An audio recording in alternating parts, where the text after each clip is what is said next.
વડોદરા શહેરમાં વરસાદી પાણીનો નિકાલ મુખ્યત્વે 2-3 કાસો દ્વારા થતો હોય છે, ખાસ કરીને રૂપારેલ કાસ, ભૂખી કાસ, મસિયા કાસ. આજે કાજરાવાડી સુએજ પમ્પિંગ પાસે જે રૂપારેલ કાસ છે એ અહીંયાથી ઓપન થવાની શરૂઆત થાય છે.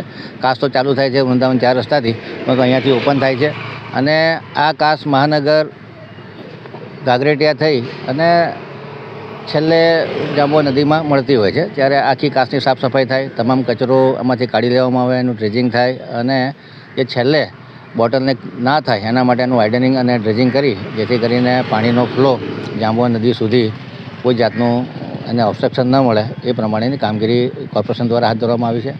આજે આ કામની મુલાકાતે નીકળ્યા છે. એવી રીતે હાઈવેને સમાંતર જે કાંસો છે એને પણ પહોળા કરવાની, એની પણ સાફ સફાઈ કરવાની કામગીરી હાથમાં ધરી છે. મસિયા કાસ, ભૂખી કાસ એની પણ સાફ સફાઈ કરવાની સૂચના આપી દેવામાં આવી છે. અલગ અલગ ઝોનમાં વરસાદી ગટર અને જે સુએજ છે એ તમામના મેનહોલની સાફ સફાઈ કરવી, લાઇનોની સાફ સફાઈ કરવી.